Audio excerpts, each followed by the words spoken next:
नमस्कार दोस्तों, Adam news Bharat में आपका स्वागत है। अभी ताज़ा तरीन आप खबरें देख रहे हैं कि हिमाचल प्रदेश में मंत्रिमंडल में बदलाव होगा, मंत्रिमंडल में विस्तार होगा। आशीष बुटेल मंत्री बनेंगे, सुंदर सिंह ठाकुर मंत्री बनेंगे। कहीं संजय रतन की बात चल रही है, कहीं राम कुमार चौधरी की बात चल रही है, तो कहीं धनीराम शांडिल को ड्रॉप करने की चर्चा भी है। तो कहीं कहा जा रहा है कि कांगड़ा में भी चंद्र कुमार की जगह आशीष बुटेल को मंत्रिमंडल में स्थान मिल सकता है। लेकिन मुख्यमंत्री का ताजा तरीन जो दिल्ली का दौरा हुआ, उस दौरे की अगर इनसाइड स्टोरी की बात करें स्पष्ट रूप से, तो हिमाचल प्रदेश में दिल्ली के दौरे के बाद किसी तरह की कोई बड़ी डेवलपमेंट आपको देखने को नहीं मिलने वाली है, जब तक कि दिल्ली से सारी चीज़ों को सर्वसहमति के साथ जो है वो मान कर तय कर कर जो है वो हिमाचल में नहीं भेजा जाएगा। फिलहाल हिमाचल प्रदेश के लिए सुखद खबर एक चेहरे के लिए है, तो वो है सुंदर सिंह ठाकुर। सुंदर सिंह ठाकुर को मंत्री बनाने के लिए मुख्यमंत्री ठाकुर सुखविंदर सिंह सुक्खू और प्रदेश के अध्यक्ष विनय कुमार ने लिखित रूप से हाईकमान के पास अपनी यस कर दी है। उन्होंने जो है वो कह दिया है कि सुंदर सिंह ठाकुर को मंत्री हाईकमान की रजामंदी के बाद बना लेना चाहिए। इसके अलावा किसी अन्य नाम पर कोई बड़ी डेवलपमेंट या कोई बड़ी चर्चा हुई हो, ऐसा ही कोई इस तरह की कोई खबर जो है वो दिल्ली से निकल कर नहीं आई है। इसके विपरीत जो शोर वहाँ पर मचा हुआ था हिमाचल प्रदेश में कांग्रेस सरकार की परफॉर्मेंस को लेकर, हालांकि उसको लेकर मुख्यमंत्री ठाकुर सुखविंदर सिंह सुक्खू ने चंबा के अपने दौरे में बयान देकर स्पष्ट कर दिया है कि रजनी पाटिल और प्रियंका गांधी और राहुल गांधी उनके कामकाज से पूरी तरह से संतुष्ट हैं। और रजनी पाटिल ने ऐसी कोई भी रिपोर्ट जो है वो दिल्ली हाईकमान के समक्ष नहीं रखी है जहां पर हिमाचल प्रदेश में सरकार की कार्यशैली में सुधार की किसी गुंजाइश की बात कही गई हो, या फिर कोई बदलाव मुख्यमंत्री के चेहरे में के रूप में करने की बात कही गई हो। लेकिन जो हमारे राजनीतिक सूत्र हैं उनकी अगर हम माने, तो दिल्ली में इस बार काफ़ी मंथन हिमाचल प्रदेश को लेकर हुआ है। अब ये जो मंथन है वो हिमाचल प्रदेश में, क्योंकि अब चुनावी साल है, 3-4 साल तो चलो ऐसे कैसे बीत गए, लिंगर ऑन चीज़ों को कर कर, पेंडिंग हर बात को कर कर, हर नियुक्ति को जो है अगले 2-3 महीने के लिए टाल कर। लेकिन अब जो है वो फिल्म का क्लाइमैक्स है, और यहाँ पर कांग्रेस की अब यहाँ पर जो लड़ाई है वो सीधे तौर पर भाजपा के साथ है। भाजपा का 10,000 लोगों का संगठन इस समय प्रदेश में काम कर रहा है। ऐसे में अब देखना होगा कि दिल्ली ने रजनी पाटिल के माध्यम से पूरी रिपोर्ट हिमाचल प्रदेश की जुटा ली है, और जिस तरह से हिमाचल प्रदेश में मुकेश गुट और सुक्खू गुट इस समय सक्रिय हैं पूरी तरह से, जो जहाँ तक जो अंदर की जानकारी है, और उसके लाइव उदाहरण आपने रघुवीर सिंह बाली के घर जब मेले का आयोजन हुआ वहाँ पर भी आपने देखा कि किस तरह से एक गुट ने पूरी तरह से मुख्यमंत्री से किनारा किया हुआ था। और ये सभी लोग जो हैं वो कांग्रेस के सीनियर मिनिस्टर थे, सीनियर विधायक थे, जो कि लगातार जो है मुख्यमंत्री ठाकुर सुखविंदर सिंह सुक्खू कांगड़ा में थे, लेकिन ना तो वो उन्हें रिसीव करने गए, ना उनसे मुलाकात करने गए, और ना ही उनके साथ कहीं उन्होंने कोई मंच शेयर किया। इसके विपरीत उप मुख्यमंत्री मुकेश अग्निहोत्री के साथ कुलदीप राठौर सहित, रजनी पाटिल सहित सारे लोग जो हैं वो एकजुट दिखाई दिए हैं। तो और जो रात को डिनर डिप्लोमेसी वहाँ पर हुई है, वहाँ पर 19 विधायकों का मंत्रियों सहित उपस्थित रहना अपने आप में पूरे प्रदेश में चर्चा का विषय हुआ कि रघुवीर सिंह बाली ने ये डिनर डिप्लोमेसी करके एक नया संदेश, एक नई राजनीति का आगाज जो है वो हिमाचल प्रदेश में कांग्रेस के भीतर कर दिया, और गुटबाजी को बड़ी हवा यहाँ पर मिली। उसके बाद दूसरा लाइव उदाहरण की अगर हम बात करें, तो उप मुख्यमंत्री और मुख्यमंत्री का चंबा दौरा भी आप देख सकते हैं कि जैसे ही मुख्यमंत्री की मूवमेंट चंबा के लिए होती है, तो उप मुख्यमंत्री चंबा से जो है वो फतेहपुर के लिए मूव कर जाते हैं। तो ये दूसरा उदाहरण है कि हिमाचल प्रदेश में समन्वय की जो कमी है, जिसकी बात रजनी पाटिल ने दिल्ली में रखी है।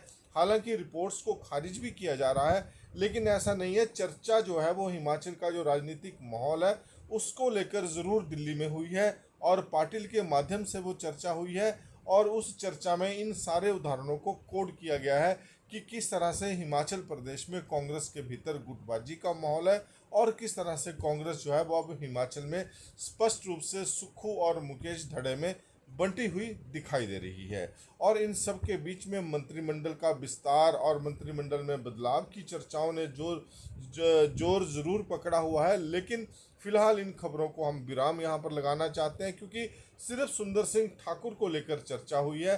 सुंदर सिंह ठाकुर के नाम को लेकर जो है दिल्ली में जो है वो लिखित रूप से ठाकुर सुखविंदर सिंह सुक्खू जो कि मुख्यमंत्री हैं उन्होंने, और विनय कुमार जो कि हिमाचल प्रदेश कांग्रेस पार्टी के अध्यक्ष हैं, उन्होंने जो है सहमति ज़रूर दिखाई हुई है। इसके अलावा विनय कुमार ने स्पष्ट रूप से कह दिया है कि वह एक व्यक्ति को एक ही पद मिलेगा, उसी सिद्धांत के ऊपर संगठन का निर्माण होगा। इसलिए अगर मुख्यमंत्री किसी भी चेहरे को, जैसे कि मुख्यमंत्री चाहते थे कि 2 कार्यकारी अध्यक्ष सुनील शर्मा बिट्टू और नरेश चौहान के रूप में या संजय राणा के रूप में उनके 2 कार्यकारी अध्यक्ष जो हैं वो कांग्रेस में बने, लेकिन उसके लिए विनय कुमार ने स्पष्ट रूप से कह दिया है कि जब तक वो अपने सरकारी पदों से इस्तीफा नहीं देंगे तब तक वो उनकी इंडक्शन जो है वो संगठन में नहीं कर सकते हैं। और कहीं ना कहीं मुख्यमंत्री के लिए समस्या यहाँ पर ये हो गई है कि जो चंद लोग उनके पास हैं वो सभी लोग इस समय सरकार में हैं, सरकार में फील गुड वो ले रहे हैं, और लगता नहीं है कि ये लोग अपने अपने पदों से मुख्यमंत्री के कहने के बाद भी इस्तीफे देंगे। यही कारण है कि अभी तक कार्यकारी अध्यक्ष का जो मामला है और उसके चलते अन्य कई तरह की नियुक्तियां जो वो हिमाचल प्रदेश में कांग्रेस के भीतर लटकी हुई हैं। एडीएम न्यूज़ पर आप बने रहिएगा, पूरी अपडेट जो है इन सारी खबरों की आपको देते रहेंगे। नमस्कार। सुधीर शर्मा की राजनीतिक इम्पोर्टेंस आप समझ सकते हैं। अब तो ऐसे लगने लगा है कि कांग्रेस में वो कम ताकतवर थे, भाजपा में आकर उनकी ताकतें काफ़ी ज़्यादा मल्टीप्लाई हो गई हैं।